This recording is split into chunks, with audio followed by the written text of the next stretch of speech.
is connected in parallel. A low resistance wire is connected in parallel with electric appliances from electrical damage.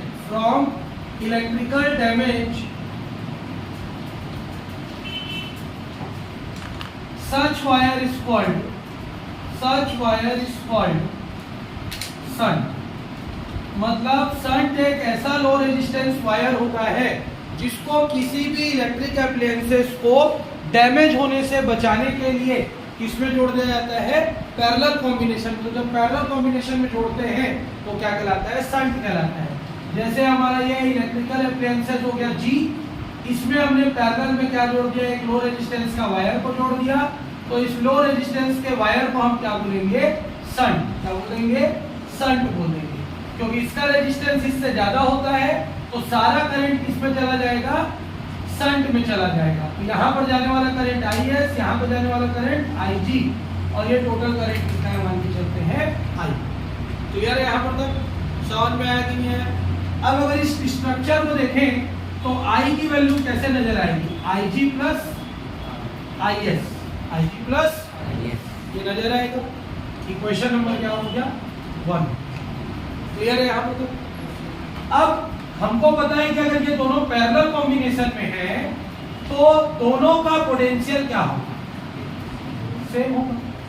अगर ये दोनों parallel combination में है तो दोनों का पोटेंशियल क्या हो जाएगा, सेम हो जाएगा. तो क्या लिखेंगे, potential difference at galvanometer is equal to potential difference at shunt. दोनों का क्या होगा, पोटेंशियल सेम होगा. अब पोटेंशियल डिफरेंस कैसे कैलकुलेट करते हैं, फ्रॉम ओम्स लॉ. किसे कैलकुलेट कर लेते हैं, ऊपर में ही कैलकुलेट कर लेंगे, from Ohm's law. Ohm's law से क्या होता है, V is equal to IR. तो V गैल्वेनोमीटर का क्या लिखेंगे, VG इज इक्वल टू क्या हो जाएगा, IGG, और VS इज इक्वल टू क्या हो जाएगा, ISS. तो इसका रेजिस्टेंस G है, इसका रेजिस्टेंस S है. इसका क्या है, करंट IG है, इसका करंट क्या है, दोनों क्या होगा, पोटेंशियल सेम होगा. IGG इज इक्वल टू क्या हो जाएगा, ISS. तो G upon S is equal to कितना आ गया, IS अपॉन. क्लियर है कि नहीं है, समझ में आया कि नहीं है.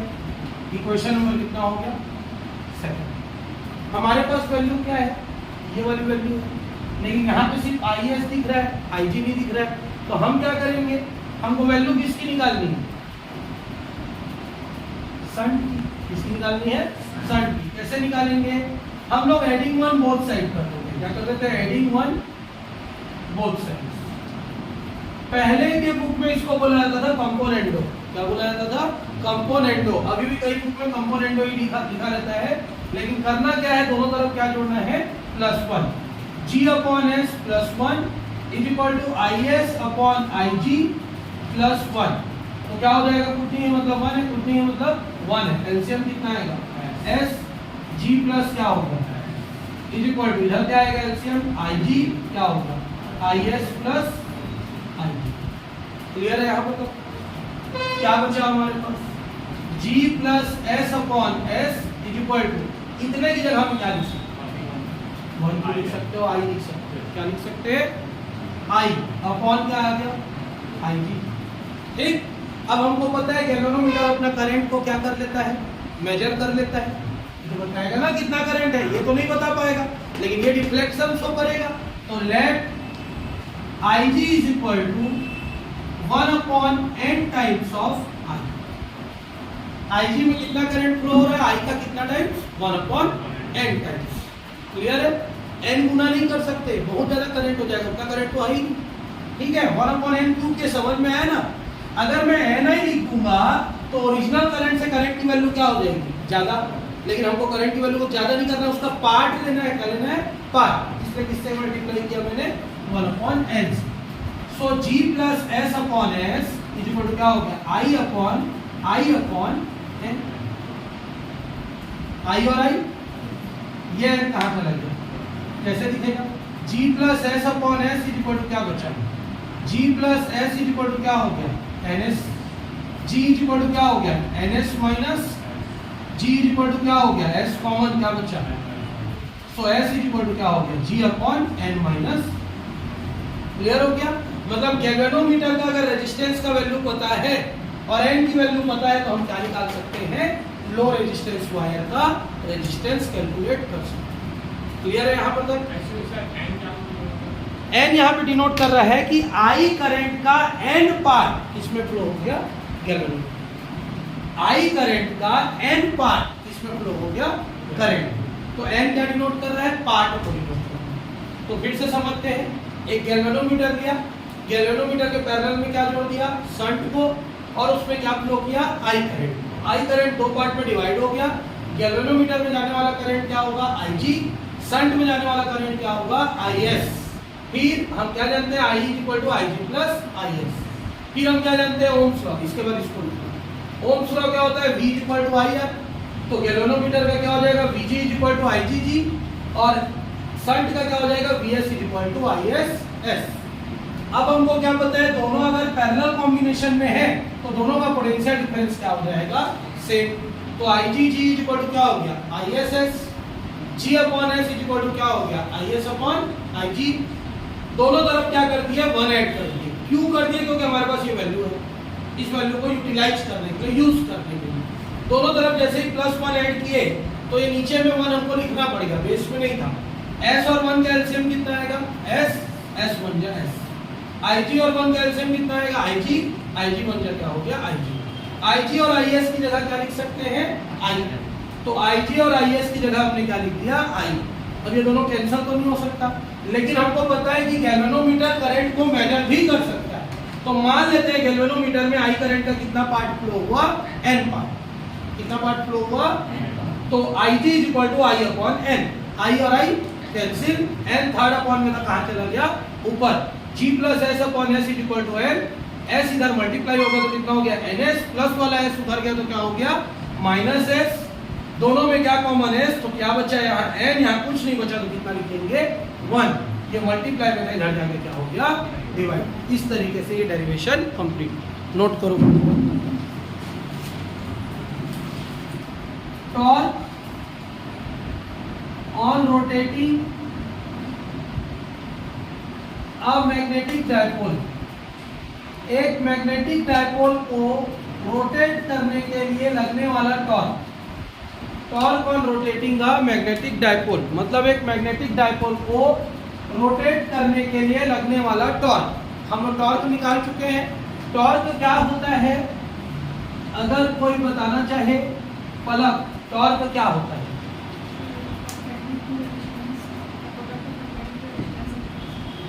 ऐसा तो नहीं है टॉर्क, ठीक है, फार्मूला है, लेकिन डेफिनेशन टॉर्क का अगर तुमको एक्सप्लेन करना है कि टॉर्क क्या होता है तो क्या होता है?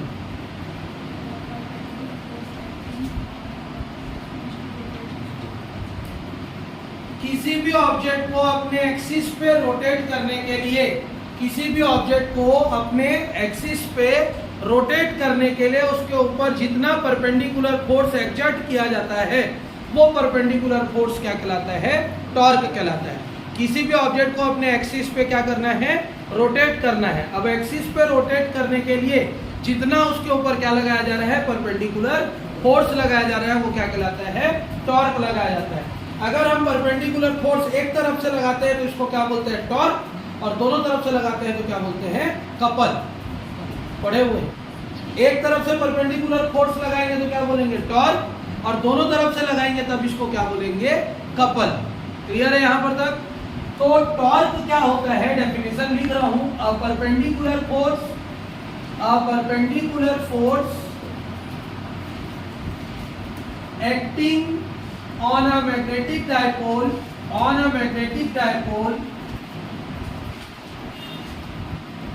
to rotate it in side uniform magnetic field, uniform magnetic field, uniform magnetic field के अंदर इसको रोटेट करने के लिए जितना फोर्स लगाया जाता है वो फोर्स क्या कहलाता है, टॉर्क कहलाता है। यूनिफॉर्म मैग्नेटिक फील्ड हम लोग इस तरीके से बना लेते हैं, let the uniform magnetic field intensity is B. मान लेते हैं यूनिफॉर्म मैग्नेटिक फील्ड इंटेंसिटी कितना है, बी है। कई बुक में ऐसा बना हुआ है, उसमें मैटर नहीं करता है वो हम किस तरीके से बना रहे हैं, दोनों तरफ बनते हैं। तो यार इसमें हम क्या करते हैं, फ्रीली सस्पेंड कर देते हैं। इसको फ्रीली सस्पेंड कर देते हैं मैग्नेटिक डायपोल को, जिसका नाम क्या लिख देते हैं, एन और एस, और पोल स्ट्रेंथ इसका क्या रख देते हैं, क्यू है। दोनों के बीच का डिस्टेंस कितना हो जाएगा, क्लियर है यहाँ पर। और इसको फ्रीली सस्पेंड किए हैं तो ये एक एंगल बना रहा है, कितना एंगल बना रहे हैं मान के चलते हैं, थीटा। कितना एंगल बनाते हुए सस्पेंड कर दिए हैं, थीटा एंगल। अब इसको हमको रोटेट करना है तो क्या लगाना पड़ेगा, फोर्स लगाना पड़ेगा। तो जितना फोर्स इस तरफ लगेगा उतना ही फोर्स इस तरफ भी लगेगा, तो लगने वाला फोर्स कितना हो जाएगा, QMB। इस तरफ भी क्या हो जाएगा, QM। ये क्लियर है कि नहीं? तो सबसे पहले हमने क्या किया, consider a uniform magnetic field, uniform magnetic field with intensity, कितनी intensity, B। A magnetic dipole is suspended freely, so it make theta angle with magnetic field। इससे बना रहा है वो मैग्नेटिक फील्ड से। Now QM is pole strength of dipole, pole strength of dipole, and 2L is distance between them, distance between them।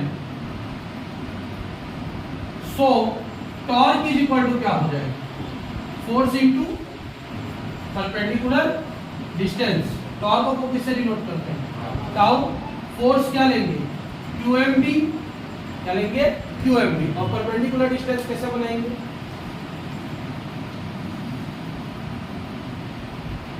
इसको C नाम दे देते हैं, ठीक।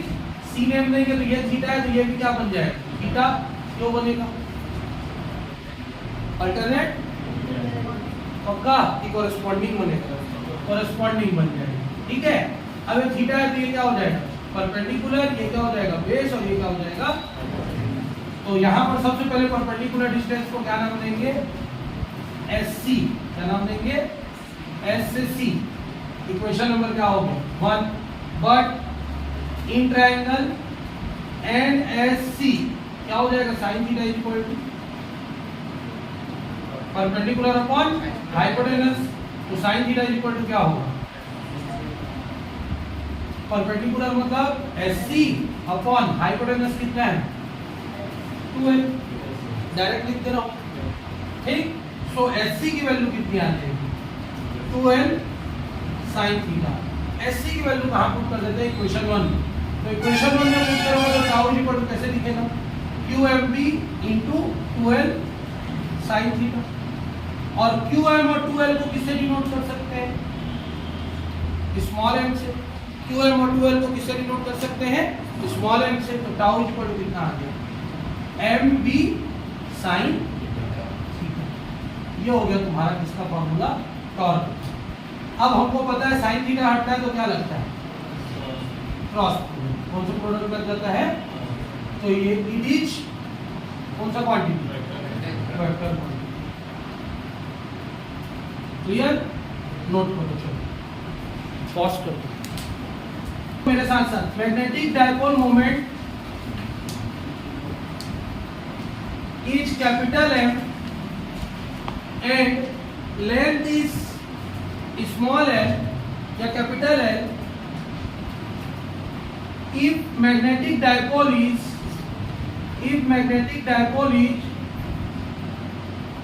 bent into L shape, find new magnetic moment. Find new magnetic moment. बैठ जा important question पढ़ा रहा हूं. मोमेंट इंपॉर्टेंट क्वेश्चन है ये.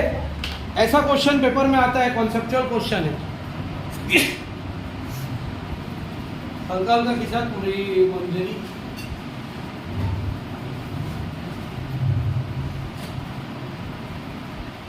क्वेश्चन समझ में आया.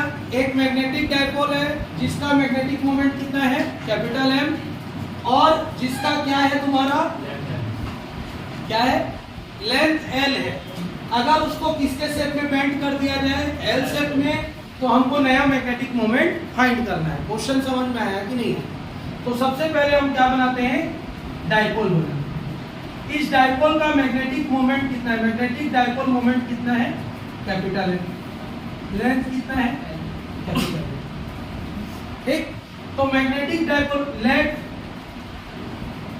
QM is pole strength. Pole strength को क्या ले लेते हैं हम लोग, QM ले लेते हैं. तो M इज इक्वल टू क्या हो जाएगा, QM इंटू L हो जाएगा. जो किया वो समझ में आया कि नहीं? एक मैग्नेटिक डायपोल है जिसका मैग्नेटिक डायपोल मोमेंट कितना है, कैपिटल एम, और उसकी लेंथ कितनी है, कैपिटल एम. अब उसी मैग्नेटिक डायपोल को किस शेप में बेंड कर दिया गया, एल शेप में. किस शेप में बेंड कर दिया गया, एल शेप में. तो नया मैग्नेटिक मोमेंट निकालेंगे. ठीक. तो मान लेते हैं हमारा डायपोल ऐसा था जिसकी लंबाई एल है, मैग्नेटिक डायपोल मोमेंट एम. तो QM अगर पोल स्ट्रेंथ है तो magnetic dipole moment is equal to pole strength into length होता है. Pole strength into length. तो QM की वैल्यू कितनी आ गई, m अपॉन इक्वेशन नंबर क्या हो गया, 1. क्लियर है यहाँ पर? अब इसी को हम बेंड करके एल शेप बनाए. एल शेप बनाया मतलब यहाँ पे क्या रहेगा, QM, यहाँ पे क्या रहेगा, इसको भी लिख ही देता हूँ तब तुम लोगों को समझ में आएगा, क्योंकि इसी को बेंड कर दो. अब बेंड करते हैं तो हमको पता है ये वाला साइड छोटा होता है, ये वाला साइड एल ऐसी होता है ना. तो कितने पार्ट में डिवाइड होता है ये, टोटल 3, जिसका एक पार्ट यहाँ रहता है और 2 पार्ट यहाँ रहता है. यही है इसका मतलब. जो एल लंबाई है उसको अगर मोड़ के एल बना दोगे तो एल बनाओगे तो यह वाला लंबाई कितना हो जाएगा, 2/3 part.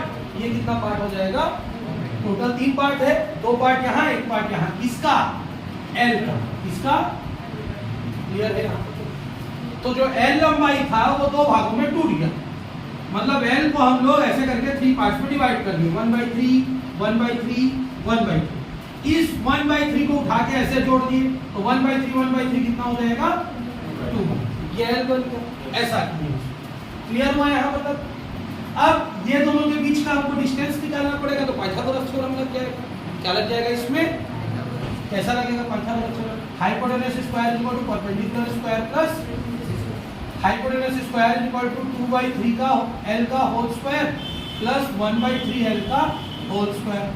H square equal to 2 जा L स्क्वायर 3 जा प्लस L स्क्वायर 3 जा H स्क्वायर इक्वल टू कितना हो गया, 9 LCM 4 और 1. H इज इक्वल टू कितना हो गया, √5L square upon H is equal to L बाहर 3 बाहर और रूट में क्या बचता है, 5. क्लियर है यहाँ पर तक? तो यहाँ से यहाँ तक का लेंथ कितना होगा, L√5/3. तो नया मैग्नेटिक मोमेंट क्या होगा, new magnetic moment. New magnetic moment क्या होगा, QM इंटू नया लेंथ. QM इंटू लेंथ होता है ना, तो QM इंटू नया लेंथ. QM कितना था, m अपॉन, और नया लेंथ कितना है, L√5 अपॉन L और L. तो क्या आ जाएगा, √5/3m.